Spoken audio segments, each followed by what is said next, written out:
안녕하세요. 저는 결혼 8년 차 23살에 결혼한 30대입니다. 어린 나이에 결혼해서 그리도 저를 싫어하는 시어머니와 신우에게 결혼하면서부터 받은 스트레스 시집살이를 하며 살았습니다. 가운데서 방패 못 치고 그저 우리 누나, 우리 엄마 하는 신랑 덕에 말이에요. 아이가 잠들면 혼자 크게 음악을 듣는 게 저의 스트레스를 푸는 유일한 일이었고 낙이었습니다. 남편은 은근히 가부장적인 면이 있어서 여자는 시댁에 잘해야 하며 나이 어린 사람은 자기보다 연장자에게는 무슨 일이든 해줘야 하고 가능하다면 맞벌이도 해야 하며 육아와 집안일도 완벽하게 해야 한다고 주장하는 그런 남자입니다. 물론 결혼 전에는 정말 아예 몰랐죠. 이런 생각을 가지고 살았다는 것을요. 신혼 때는 크게 못 느끼다가 점점 드러나기 시작하더라고요. 시아버지와 시어머니는 이혼을 하셨습니다. 형제 중 둘째였던 시아버지는 큰 집으로 명절을 보내러 가고 거기에 가서 제가 일하는 것을 당연하게 생각하셨죠. 남편도 매년 갔다면서 우기며 가서 일해야 한다더니 웬걸? 결혼 후 명절에 갔더니 야, 이게 얼마 만에 보는 거냐? 너 군대 간 이후로는 처음이지? 당시 남편 나이 28살이었고요. 어처구니가 없고 기가 찼지만 큰 집 어르신들이 좋으신 분이어서 넘어갈 수 있었고 그래서 딱히 불만은 없었습니다. 시어머니는 남편과 결혼할 때쯤엔 다른 분과 동거를 하셨고 혼인신고를 하셨는지 아닌지는 잘 모르겠습니다만 너희 시댁은 여기다 라고 생각하시는 분 같았죠. 큰 집에 들렸다가 명절이 오면 시어머니께 들렸고 걸어서 10분 거리 옆 아파트에 친정 부모님이 살지만 출가 외인이 어디 친정에 갈 생각을 하느냐. 친정 식구들과의 발길을 줄이는 거란다 라고 이야기를 하시더라고요. 바보 같은 남편은 구경만 하더라고요. 그래서 명절에 단 한 번도 친정에 가본 적이 없네요. 명절이 끝나고 어차피 가깝기에 저 혼자 아이를 데리고 들렀을 뿐이죠. 남편이 가지 않는 것에 대해 제가 매우 기분 나빠했지만 남편은 돈으로 때울 뿐이었어요. 장모님께 100만 원 드리라고 그냥 그걸로 쇼부를 쳤습니다. 잘나신 대단한 사위도 아니고 내 부모나 만나면 그만이지 하는 생각으로 합리화했죠. 나중에 시어머니가 그 사실을 아시고 팔팔 뛰었지만 남편이 그럼 처가에 간다고 했더니 그건 또 안 된다며 잡고 그 이후로 꾸준히 돈 주는 것은 괜히 버릇든다며 어떻게든 안 된다며 남편을 설득하시더라고요. 하지만 이 부분을 남편도 굳건하게 먼저 챙겨주네요. 처음에는 정말 울기도 많이 울었습니다. 시어머니랑 같이 사는 동거남인 아저씨가 아버지 행세를 하며 며느리 하며 허구한 날 술 마시고 술을 권하기도 하고 자기 기분 나쁘면 훈계하고 덩달아 신랑보다 1살 많은 신우까지 합세해서 그 동거남에게 아빠 하는 거 보면 콩가루도 이런 콩가루 집안이 없는 듯해요. 시아버지가 버젓이 살아계시는데도 말이죠. 본인은 손이신우인 형님 하면 깍듯이 모시라고 하질 않나 어른들 대하는 마음으로 대하고 대접받고 싶어 하는데 하는 행실을 보면 기가 찹니다. 툭하면 자기 기분대로 남편에게 뭐라 하고 정신병, 미친, 또라이 이런 말들을 서슴없이 하고 시어머니도 마찬가지죠. 딱 전형적인 옛날 시골 할머니 같은 스타일이랄까요? 아기 낳을 때 남들보다 커서 4.2kg로 태어난 아들을 자연분만 해라. 애 낳고 거의 앉지도 못하는데 시어머니랑 신우가 병문안 와서는 바닥에 앉으라고 하는 거예요. 어른인 우리가 침대에 앉고 너는 바닥에 앉으라고. 당시에 정말 아예 앉지도 못했거든요. 옆으로 누워서 남편이 바꿔주면 먹고 있는 상태였으니 말이에요. 당연히 임산부 방석도 없었고 마침 남편은 잠시 나간 상태였고 너무 아파서 인상을 찌푸리니 표정이 왜 그러냐고 돌아가면서 한마디씩 하고 가버리더라고요. 어찌나 울었던지 결국 덧나서 한참을 고생했죠. 그러고는 정말 시댁에 정이 다 떨어졌습니다. 아기가 100일 지난 뒤로는 일주일 중 시댁에 가 있는 일이 다반사예요. 5살 된 올해 초까지도요. 남편은 내 앞에서는 제 편, 시어머니 앞에서는 시어머니 편을 들어서 저랑도 싸우고 시어머니랑도 싸우고 파국을 만들어버렸죠. 그걸 또 저한테 와서 시어머니랑 싸웠다, 너 때문이다 라는 뉘앙스로 이야기합니다. 조금만 중간에서 잘 해줘도 좋을 텐데 이럴 때 보면 정말 멍청하고 미련한 것 같습니다. 여하튼 이런 비슷한 시댁 갑질의 이야기들은 여기저기 많은 것 같습니다. 저도 크게 다툼 없었고 친정엄마 속상할까봐 말도 못 꺼내고 혼자 가슴앓이를 하다 꼴통 신우가 작년 초에 결혼했어요. 술 먹으면 개가 되고 쌍욕은 기본이고 자기가 실패하면 아차 하면서 숨어버리는 그런 여자입니다. 사과도 없이 어물쩍 넘어가 버리죠. 그저 나이에 비해 여기저기 고장나서 상태가 나쁘지는 않아서인지 나이 좀 있는 남자가 덥석 데려가더라고요. 시어머니는 신이 났었죠. 작년 추석에 큰집 갔다가 아침에 제사 드리고 바로 시어머니는 얘는 언제 오느냐며 전화를 자꾸만 걸었어요. 저녁이 돼도 연락이 없던 신우가 전화가 왔습니다. 아주버님이 집안에 제사가 많고 족보가 있는 뭐 그런 집안이라고 일도 많은 데다가 며느리라고는 딱 하나 신우뿐이라 명절 당일이 지나가도 친척 어른들이 많이 오시고 계속 발걸음이 끊이지 않아 갈 수가 없다는 것이었죠. 시어머니가 난리가 나셨더라고요. 어디 그래도 친정을 안 보내냐. 너는 귀한 집 자식 아니라니. 어쩌고 저쩌고 하는데 제가 옆에 있는데 말도 잘 하시더라고요. 그냥 빤히 바라봤죠. 어찌나 꼬시던지 나오는 웃음을 참기가 힘들어서 방에 들어가 숨죽여 웃고 나왔습니다. 결국 추석 명절이 다 지나도록 신우는 오지 못했고 올해 설날도 마찬가지였습니다. 작년 추석 이후 남편과 아이 데리고 시어머니 집에 가면 그렇게 궁시렁궁시렁대면서 딸을 보지도 못한다고 애를 태우시더라고요. 그동안 저에게 하시던 것도 모르고 부하가 치밀어 마음속에만 있던 말들을 해버리고 말았네요. 어머, 여자는 결혼하면 출가 외인인데 어디를 올 생각을 해요. 어머니가 평소 말씀하신 거고 형님도 그렇게 생각했는데 딸이 결혼하고 본인이 겪어보니 마음이 달라지시나 봐요. 사람은 참 간사한 것 같아요. 라고 생각만 하고 있던 말이 터져버리고 말았습니다. 시어머니 얼굴은 완전히 빨개지시고 남편은 서둘러 집에 가자고 하지만 저는 10년 묵은 체증이 가라앉은 그런 통쾌함을 느끼고 말았습니다. 그때부터였습니다.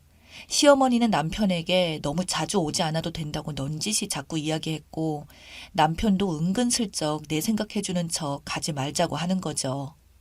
왜 그러냐며 아이가 할머니 보고 싶어, 아니 더 가자고 해도 2달 정도는 친정도 못 가고 일부러 일주일 내내 있었습니다. 시어머니가 안 반가워하시는 게 보이더라고요. 그 사이에 신우가 한번 오라고 전화 오는 것을 제가 잽싸게 받아서 말했습니다. 여자가 시집을 가서 어디 친정을 생각하시냐고. 형님, 그 나이 되도록 음식도 잘 못하시고 소질이 없으신데 시댁 가셔서 많이 배우시라고. 제사도 많으면 많이 도와드리고 해야 할 것 같다 했더니 씩씩대다가 전화를 끊더라고요. 두 사람이 애가 타는 게 보이는데 얼마나 꼬시던지 남편도 안절부절 못하더라고요. 어느 날은 너 일부러 누나 오는 날 그러냐고 화내듯 이야기하길래 무슨 말이냐고. 아이가 할머니 보고 싶어서 가는 거지. 그리고 당신도 그간 꾸준히 봤으니 잘 알지 않느냐고. 여자는 출가 외인인데 어디 친정에 자주 오려 하냐고. 그건 그 집안의 신념 같은 거 아니냐 했더니 에이씨 하고 나가버리더라고요. 그렇게 시누이는 결혼하고서는 거의 못 봤죠. 그리고 올해 초 설날에 시댁에 선전포고를 했습니다. 앞으로 명절에 남편만 올 거고 아이 볼 일 없고 저도 안 오겠다고. 시어머니 얼굴이 불그락 푸르락 남편도 당황해서 저만 바라보더라고요. 그래서 그건 아니라며 남편이 먼저 이야기하자 그러냐고. 그럼 어머니하고 같이 얘기해보겠냐 했습니다. 제가 아저씨까지 잘 모시고 살 테니 같이 사시겠냐고. 같이 사는 건 불편하고 자기는 자기 식구 아니면 불편해서 못 산다고 거절하시더군요. 그럼 저는 안 오겠습니다 했더니 집안 교육까지 얘기하며 욕을 한바탕 하시는 것을 등 돌리고 나왔습니다. 둘째를 낳았는데 보러 오시지도 않으셨고 그렇게 지나가다가 신우가 아이를 낳은 날이 오고 말았죠. 벼르고 벼르던 날이었습니다. 친언니에게 같이 가자고 해서 똑같이 바닥에 앉았습니다. 친언니의 나이가 신우보다 더 많았으니까 신우는 거기에 앉게 되는데 그래도 힘든지 비스듬히 앉아있길래 형님 반듯하게 앉으세요. 윗사람 계시는데 예의 아니에요. 하고는 반듯하게 세워 앉혔습니다. 나중에 시어머니가 남편한테 난리치시며 전화가 왔는데 그래서 그때 그 사람도 얼마나 고생한 줄 아느냐며 뭐라 해주더라고요. 전화 끊고 저한테도 화를 내긴 했지만 기분이 얼마나 좋던지요. 결혼 내내 이 순간만을 기다렸고 이어 올해 초 이후 시어머니 댁에 아예 안 가고 있고 남편도 처음에는 불만스러워 하더니 나중에는 자기도 느껴지는지 그 이후로는 자꾸만 미안하다고 하더라고요. 앞으로 오래오래 안 보고 살았으면 합니다. 제 사연 읽어주셔서 감사합니다. 후기 올린 것도 있고 이따가 다시 들어와 봅니다. 댓글 감사합니다. 멍청하게 이혼한다고 그러고 있네. 갑자기 그런다고 신우랑 시어머니가 달라지냐 등등 글을 쓰자면 길어질 것 같아 그냥 적당히 줄이고 한 3년 정도는 눈물바람으로 살다가 도저히 안 되겠다 싶었죠. 이혼이란 거 생각보다 일사천리로 딱딱 이어지더라고요. 그동안 많이 생략했던 것 같아요. 태어나고 얼마 있다가 이혼을 요구하고 법원 가서 신청하니 아이가 있어서 3개월 정도 심려 기간이 있더라고요. 그 3개월 동안 참 많이 생각했던 것 같아요. 아이도 점점 사람다워지고 배밀이하고 뒤집고 그러니 아빠가 필요하지 싶어 남편도 내가 더 잘할게 빌고는 하니 최종 일자에 나가지 않고 일종의 오발 사건으로 끝나버렸죠. 하지만 그 일을 빌미로 서로 마음을 잡게 되는 시기였습니다. 그 뒤로 슬슬 시댁에 말대답하기 시작했고 아예 신우가 없을 때 형님하고 소리도 질러봤습니다. 처음에는 저의 이런 변화된 모습에 남편이 저에게 미쳤냐며 나에게 무슨 말 좀 해보라고 이게 무슨 경우냐며 닥달을 하기도 했습니다. 남편은 그냥 아무 말 없이 대응하고 저는 미친 척하고 집도 나가고 그랬습니다. 그렇게 하고 나면 사과를 해라 말아라 하며 저를 못 잡아먹어서 안달이었지만 제가 요즘 기분이 왔다 갔다 해요.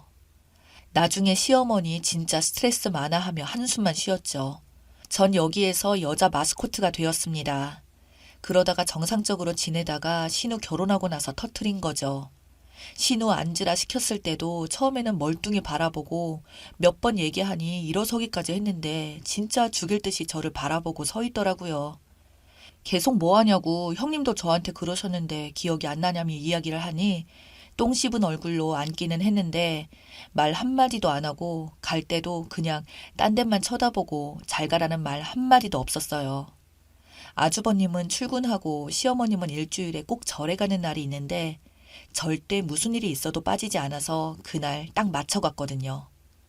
제가 무슨 일이 있어도 내 머리를 짓눌러 살아도 복수한다고 생각하고 있었기에 가능한 일이었던 것 같습니다. 아, 지금 생각해도 통쾌해요. 신우가 가끔 여기에서 본 이야기들을 알고 있는데 이 글도 꼭 봤으면 좋겠네요. 여러분, 착한 게 능사는 아니에요. 할 말은 하고 살아야 하고 받은 건 되갚아서 주어야 하는 것 같아요. 저는 7년 만에 이렇지만요. 읽어주셔서 감사합니다.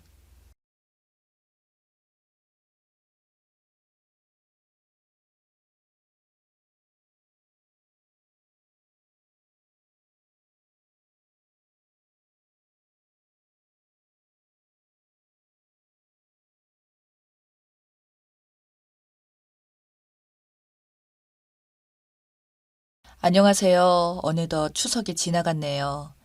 지난 일이지만 아직도 그 생각만 하면 손이 벌벌 떨릴 정도의 일이라 사연을 한번 적어봅니다. 저는 남편과 결혼한 지 약 20년쯤 되었네요. 남편은 친구 소개로 만난 남자였습니다. 제가 그렇게 마음에 든다고 졸라서 친구에게 소개를 받는다는 남편. 연애할 때는 진짜 간이고 쓸개고 다 줄 듯이 저한테 잘해줬어요. 그런 인간이 글쎄 결혼하자마자 변하더군요. 결혼하고 나서 제가 임신을 하자마자 남편은 저에게 일을 그만두고 이제 집에서 쉬라고 말은 했지만 그 말 속에 깔린 여자에 대한 무시는 장난이 아니었어요. 실제로 남편은 저희 아이가 태어나고 나서는 그저 자식은 낳아놓으면 끝이라 생각하고 아내인 제가 모든 걸 다 알아서 해야 한다는 식으로 말하더군요. 자신은 밖에서 돈을 벌어오니 당연한 거라면서요. 그러면서 입에 달고 사는 말이 같이 영화를 보거나 TV를 봐도 어디 여자가 라든가 뭐 했을 때 문제가 생기면 항상 여자가 문제라고 말하더니 드라마에 나오는 악역을 보며 저런 여자는 쳐맞아야 된다며 일부러 저에게 들으라는 식으로 그런 말을 입에 달고 사는 인간이었습니다. 남편의 집은 돈이 많은 집이었습니다. 뭐 능력이 다 출중해서 그런 건 아니고요. 집안이 뼈대 있는 양반 집안이라고 물려받은 땅들과 산이 몇 개 있었어요. 그러니 얼마나 기고만장하게 살았는지. 거기다가 남편은 집안의 장남이라 하늘 같은 아들이라는 인식이 시댁에 갈 때까지 강했었죠. 정말 이런 인간도 저랑 연애할 때는 티 한 번 내질 않았는데 결혼할 때부터 티가 점점 나기 시작하더니 제가 임신하고 출산 후 본심을 드러냈었죠. 근데 이 빌어먹을 남편의 성향은 시아버지, 시어머니가 제일 심했습니다. 처음에는 그저 기품 있는 어른들이라고만 생각했는데 결혼하고 나서는 글쎄 언제 그랬냐는 듯 정말 쌍팔년도 어른들인가 싶은 생각만 들더군요. 저희 집은 시댁에 비하면 내세울 게 하나도 없었습니다. 그 점을 듣고 시부모나 남편이나 친정 무시가 장난이 아니었어요. 저희 남동생이 결혼 3년 차쯤에 공무원 시험에 합격했습니다. 9급 공무원이긴 하지만 그래도 저희 집안에서는 경사라 저희 가족 모임으로 축하 파티 한다고 하니까 남편이 거기 와서 9급 공무원 월급 듣더니 그 돈 벌어서 집안 가장 노릇을 제대로 하겠냐며 그 축하 자리에 와서 제대로 초를 치고 집에 와서도 혹시나 해서 말하는데 당신 동생이 나중에 우리 집안에 빌붙으려고 하면 나는 절대 가만두지 못한다며 당신은 절대적으로 출가 외인이라는 점 명심하라며 신신당부를 했고 그걸 또 자기 부모한테 말했는지 시댁에서도 저한테 그런 비슷한 말을 했었죠. 맨날 출가 외인, 출가 외인 귀에 딱지가 앉을 지경이었어요. 추가로 남편을 존중하라는 등 남편은 시부모 앞에서 자기 마음에 안 든다고 욕을 퍼부을 때도 얼마나 내가 모자라면 욕설까지 하겠냐며 앞으로 잘하라고 세뇌시켜놨습니다. 그때 정말 너무나도 서럽게 울면서 집을 나와서 친정을 갔지만 별다른 수가 없었어요. 왜 그리 멍청하게 살았냐는 말을 저 스스로 하고 싶지만 당시에는 진짜 저희 집 너무 힘들었습니다. 엄마는 남의 집 파출부로 일하고 계셨고 아버지도 일하시다가 허리를 다치고는 집에서 쉬고 계시거든요. 3남매 중에 남동생은 9급이 되었지만 월급이 정말 혼자 생활하기도 힘들었고 저는 장녀로서 결혼해서 집을 나가주는 게 도움을 주는 거였으니까요. 막내 여동생도 미용실 다니면서 미용기술 배우고 있었지만 초보 때라 그런지 월급도 제대로 못 받은 실상이었던지라 아이까지 딸리고 별다른 기술도 없던 저에게 이혼이라는 것은 생각조차 할 수 없던 단어였습니다. 그러던 중에 가장 기억에 남는 사건이 생겼어요. 바로 저희 엄마가 갑자기 뇌졸중으로 쓰러지신 거였죠. 엄마는 어느 날 남의 집에서 청소하러 가셨다가 쓰러졌고 다행히 그 집 주인분께서 의사였던지라 응급조치도 완벽했고 골든타임 안에 병원에 도착하셔서 뇌에 큰 손상은 가지 않았지만 며칠간 사경을 헤매셨습니다.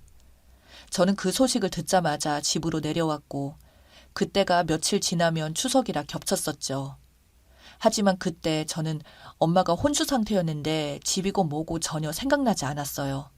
저는 엄마가 쓰러졌다는 소식을 듣자마자 앞치마 입은 그 상태로 미친 사람처럼 바로 택시를 잡아서 병원에 갔을 정도였으니까요.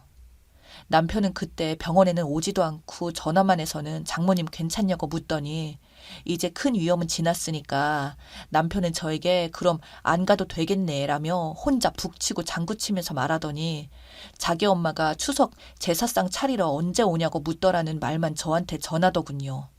그래서 저는 너무 화가 나서 남편에게 퍼부었어요. 지금 우리 엄마가 생사를 오가는데 그놈의 제사상이 문제야? 남편이라는 인간이 아무리 우리 집안을 개무시해도 그렇지 우리 엄마가 죽을지도 모른다는데 어떻게 얼굴 한번 안 보러 올 수 있어? 라니까 그때서야 남편은 좀 찔렸는지 답변은 없고 그저 아무 말 없이 끊더니 몇 시간 뒤에 마지못해 잠시 병원에 들렸다가 아이들 챙겨야 되니 간다며 집으로 다시 돌아가더군요. 그때도 저희 엄마는 아직 중환자실에 들어가 누워 계셔서 얼굴도 못 보고 있었거든요. 그 뒤로 남편은 병원에 얼마나 오기 싫어하는지 이것저것 핑계를 대다가 심지어 아이들 핑계까지 계속 대면서 엄마 깨어나시고도 안 왔어요. 특히 저희 엄마는 아무리 처음에 뇌졸중 초기에 조치가 잘 되었다 해도 온몸에 기력이 없으시고 말도 제대로 못 하셨어요. 걷는 것도 잘 못 하셨고 그동안 제가 옆에서 붙어 있을 수밖에 없었죠. 누군가는 엄마를 옆에서 계속 돌봐야 했던 처지라 각각 다른 지방에 있던 제 남동생이나 여동생과 다르게 제가 엄마를 돌볼 수밖에 없었고 저는 추석 기간 내내 그동안 행사처럼 해왔던 시댁에서의 제사 준비나 명절 준비를 안 하고 엄마 옆에 딱 붙어 있었습니다. 그리고 그 후 저는 살면서 상상도 못한 일을 겪게 됩니다. 어느 날 추석이 코앞에 다가오자 시어머니는 저에게 계속 전화해서는 빨리 오라는 말을 하며 닥달을 하셨습니다. 저는 진짜 안 된다고 아무리 사정을 해도 막무가내로 당장 오라며 난리치던 시어머니랑 결국 언성 높여서 싸웠습니다. 저는 시어머니에게 저희 엄마가 이렇게 일하시다가 갑자기 뇌졸중에 와서 쓰러지시고 생사 오가며 병원에 누워 있다가 이제 좀 큰 위험한 고비를 넘겼어도 병원에서는 당분간 조심해야 한다는데 그런 와중에 제가 어떻게 시댁에 가서 제사를 드리냐고 말을 하니 시어머니는 저에게 콧방귀를 뀌면서 당연한 거 아니냐며 너는 진즉에 결혼한 이후부터 출가 외인이고 그만큼 집안의 의무를 다 해야 된다며 말을 하길래 저는 너무 답답하고 화가 나서 시어머니나 많이 하시라고 저는 살아있는 우리 엄마가 더 중요하지 생판 얼굴도 모르는 남편 쪽 조상님들 솔직히 저에게는 하나도 중요하지 않다고 말하며 바로 전화를 끊어버렸더니 추석 전 시어머니가 제가 있는 병원에 찾아와서는 저를 보자마자 고래고래 소리를 지르며 제 머리채를 휘어잡고 인정사정 없이 뺨을 쳤고 경찰까지 출동하는 소동이 있었죠. 그 사건 이후로 저희 엄마와 아빠, 저는 그 쪽팔림을 무릅쓰고 병원에서 사람들이 저희를 보고 수군거리는 걸 참아야만 했습니다. 그로 인해 저희 엄마는 아직 온전치 않은 몸에도 불구하고 일찍 병원을 퇴원하셨고 저는 시어머니를 폭행죄로 고소하겠다고 하자 남편은 길길이 날뛰며 어디 며느리 따위가 하늘 같은 시어머니를 고소할 수 있냐며 격분하면서 말했지만 저는 남편의 그런 발언에도 불구하고 꼼짝 않고 완강하게 시어머니의 고소를 취하하지 않았습니다. 처음에는 온갖 욕설과 저희 집안 욕까지 하는 시어머니가 수사를 받기 시작해서 결국 법정까지 가게 되자 저한테 갑자기 싹싹 빌더군요. 하지만 저는 이미 끝까지 가볼 거라는 마음이었기에 시어머니에게 감옥에 가셔도 진심으로 반성하시라고 말하며 외면했고 그때부터 남편이랑 진짜 남보다도 못한 사이가 되었습니다. 고소 중에는 제가 신변의 위협이 느껴져서 친정에 가 있자 친정까지 찾아와서 난리친 시어머니. 저는 그런 시어머니를 경찰에 바로 신고하였고 시어머니는 그렇게 추가로 가중처벌을 받게 되어 결국 재판 결과 징역 6개월에 집행유예 2년을 받았습니다. 그 이후로 저한테 얼씬도 못했어요. 한 번만 더 폭력을 더 휘두르거나 욕설을 퍼부으면 바로 감옥행이니까요. 처음에는 남편과 진지하게 이혼을 할까 고민해 봤었는데 제가 그동안 당한 걸 생각하니까 누구 좋으라고 이혼을 하나 싶더군요. 저는 그래서 당당하게 그 집안으로 다시 들어갔더니 남편은 여기 왜 왔냐며 묻더라고요. 내 집인데 내가 오는 게 뭐가 어때서 내 소중한 아이들이랑 살려고 왔다고 말을 하니 남편은 저에게 지금 너 때문에 우리 집안 꼴이 어찌 됐는데 당장 이혼이라고 하길래 저는 남편에게 역으로 그럼 당신이 집 나가라고 쏘아붙였고 남편은 화가 나는지 저한테 위협을 했길래 저 역시 핸드폰을 들며 경찰서에 전화하겠다니까 남편은 혼자 씩씩거리더니 집을 그냥 나가버리더군요. 그렇게 며칠쯤 밖에 지내다가 집에 다시 들어온 남편은 그때부터 서로 있는 듯 없는 듯 살았습니다. 남편이 저를 싫어했지만 아이들은 또 아꼈기에 제가 없는 동안 남편 놈이 아이들을 혼자 키워보며 죽을 만큼 힘들어봐서 깨달은 건 있었는지 적어도 부부로서의 신뢰는 깨졌지만 돈으로 맺어진 부부관계가 되었죠. 그때부터 저는 오히려 마음이 편했습니다. 시댁에 안 가도 아무도 뭐라 하지 않았고 비록 남편이랑 사랑하는 관계는 이미 진작에 끝났지만요. 그 이후 그렇게 1년을 살았더니 남편이 어느 날 도저히 이건 못 참겠다며 저보고 이혼을 하자고 말을 하길래 저는 남편에게 말했습니다. 이혼을 정말 하고 싶으면 지금 살고 있는 집이랑 당신이 가지고 있는 재산 모두 주던지 아니면 그냥 소송하라고 당신 하고 싶은 대로 하라고 말했습니다. 그랬더니 남편은 갑자기 집안의 물건들을 모조리 다 때려 부수길래 경찰에 신고해버렸네요. 그렇게 경찰이 출동해서 남편을 잡아가고 가정폭력으로 신고당해 경찰서에 있던 남편을 본 시어머니는 저희 엄마를 찾아가더니 딸을 잘못 키운 네가 책임지라며 저희 엄마에게 손찌검을 했다네요.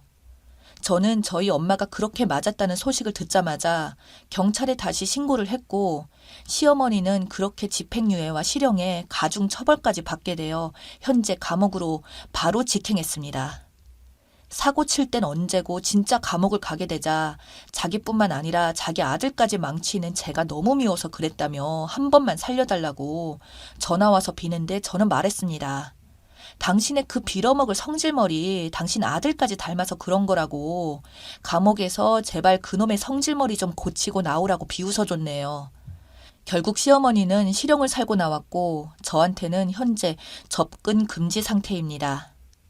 그 이후로 지금 남편이랑 저는 지금도 이혼 소송 중이네요. 그동안 못 배우고 법에 무지해서 지금까지 잘 몰랐었는데 알고 보니 이혼을 하게 되면 결혼 기간이 길어져 시부모님한테 물려받은 것도 제가 다 가져갈 수 있더라고요. 남편은 저한테 줘야 하는 돈이 어마무시한 걸 알고는 계속 이혼 소송을 질질 끌면서 이혼 안 하고 있는데 현재 양육비도 잘 받고 있고 저희 애들도 벌써 성인이 되었고 앞으로 양육비에 들어갈 일도 사실상 크게 없었습니다. 저희 애들은 제 편이라 저에게 무조건 이혼하라고 하는 입장이고 저도 저 혼자만 잘 챙기면 됩니다. 이혼하면서 받을 돈 생각하면 우리 아이들 대학 비용이나 저 혼자 평생 사는 데는 걱정은 없을 것 같네요.